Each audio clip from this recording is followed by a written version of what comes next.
ধুর ছাই, আমি কেন এসব ভাবছি? ওই মেয়ের ইচ্ছে হয়েছে তাই সেজেছে, তাতে আমার কি? তবে ও কিন্তু বেশি সাজেনি, আমার চোখে হয়তো এমন লেগেছে। ভাবতে ভাবতে বাথরুমে চলে গেলাম, ফ্রেশ হয়ে নিচে নামলাম খাবার খাওয়ার জন্য।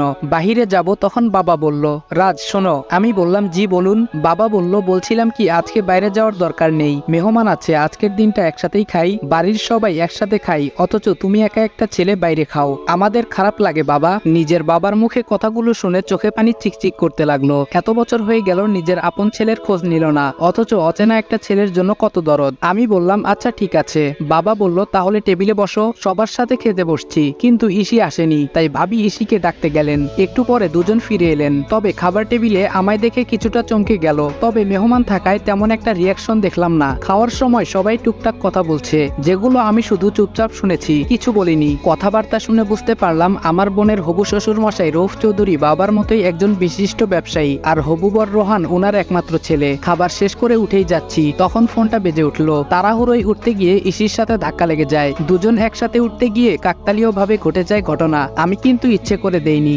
ধাক্কার টাল সামলাতে না পেরে ইসি কিছুটা ঝুঁকে যায়, তবে পড়েনি, স্ট্রং বডি বলে কথা, কিন্তু পায়ে কিছুটা আঘাত পায়। আমি সেখান থেকে ডোন্ট কেয়ার ভাব নিয়ে ফোন হাতে সোজা রুমে ঢুকে যাই, আর সবাই আমার যাওয়ার দিকে তাকিয়ে থাকে। ফোনটা ছিল আমার সিনিয়রের, যিনি আমায় এই মিশনের দায়িত্ব দিয়েছেন। আগামীকাল আরো কয়েকজন যোগ হবে আমার সাথে, সেটা না হয় কালই দেখা যাবে। আমি ল্যাপটপে কাজ করছি, এটা যেহেতু প্রেম নিয়ে গল্প, তাই কাজের জটিল ডিটেলস মাঝখানে ব্যাখ্যা করছি না। হঠাৎ করে মনে হলো তখন ইসির পায়ে ব্যথা পেয়েছিল, কাজটা আমি ঠিক করিনি, ওকে সরি বলা দরকার, কিন্তু কিভাবে? আমি তো কারো প্রতি দুর্বল হওয়া চলবে না। অনেক ভেবে একটা রাস্তা পেলাম। ইসি যে রুমে থাকে সেই রুমটা থেকে বাড়ির পেছন দিকটা স্পষ্ট, আর সেখানে একটা জানালাও আছে, তাই একটা চিরকুটে সুন্দর করে সরি লিখে পাঠিয়ে দেই। যেই ভাবা সেই কাজ। কাগজটা যখন বিছানায় পড়ছিল তখন ইসি রুমে ছিল না, পরে এসে সে দেখতে পায়। ইসি ভাবে চিরকুট, আবার সেখানে লেখা সরি, ব্যাপারটা কি কি হতে পারে? আর সরি বা বলবে কেন? ওয়েট, রাজ নয় তো? তখন খাবার টেবিলে ঘটে যাওয়া ঘটনার জন্য সরি বলছে হয়তো।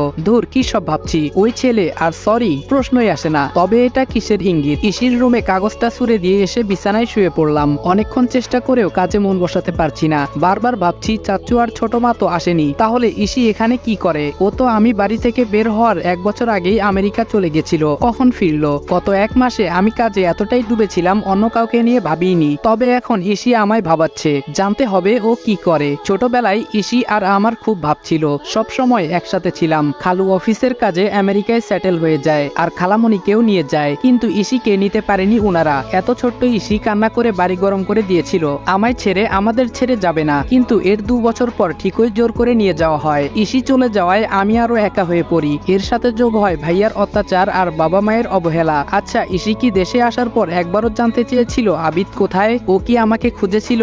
এসব ভাবতে ভাবতে কখন চোখ লেগে যায় টের পাইনি। সকালের মিষ্টি রোদের আলো চোখে পড়ায় ঘুম ভেঙে যায়। আজ মনে হয় বেশি ঘুমিয়েছি, রাতে ভাবতে ভাবতে ঘুমিয়ে গেছি, তাই অ্যালার্মের কথা মাথায় আসেনি। জলদি উঠে চট করে ফ্রেশ হয়ে বেরিয়ে যাই। বাইকে থাকা অবস্থায় ফোন বাজে। আমি ফোন রিসিভ করে বললাম, অপেক্ষা করতে বলুন, আমার আর 2 মিনিট লাগবে। গেটের সামনে বাইকটা থামিয়ে দেখলাম 4টে ছেলে দাঁড়িয়ে আছে, এক একজন দেখতে মাশাআল্লাহ। আমায় দেখে তারা সালাম দিল। আমি সালামের জবাব নিয়ে বললাম, আমার সাথে এখানে কথা বললে সন্দেহ করবে, তোমরা বিল্ডিং এর পেছনে যাও, ইন্টারভিউ দেওয়ার এখনো অনেক সময় বাকি। একজন বলল, ওকে স্যার। আমি বাইকটা পার্ক করে পেছন দিকে চলে গেলাম। ওরা আবার স্যালুট জানালো। একজন বলল, স্যার আমার নাম রাতুল। অপরজন বলল, আমি আয়াস। তৃতীয় জন বলল, আমি নীরব। শেষজন বলল, আমি অগ্নি। আমি বললাম, তোমরা সবাই সেম পোস্টে তো? আয়াস বলল, ইয়েস স্যার। আমি বললাম, গুড। তবে এখানে আমাকে তোমরা স্যার করবে না, নাম নিয়ে ডাকবে, কারণ অনেক রিকোয়েস্ট করে গ্রামের ছোটবেলার বন্ধু এসব বলে চাকরি ম্যানেজ করেছি, তাই এমন কিছু করবে না যার দ্বারা কেউ বিন্দুমাত্র সন্দেহ করতে পারে। সবাই একসাথে বলল, ইয়েস স্যার।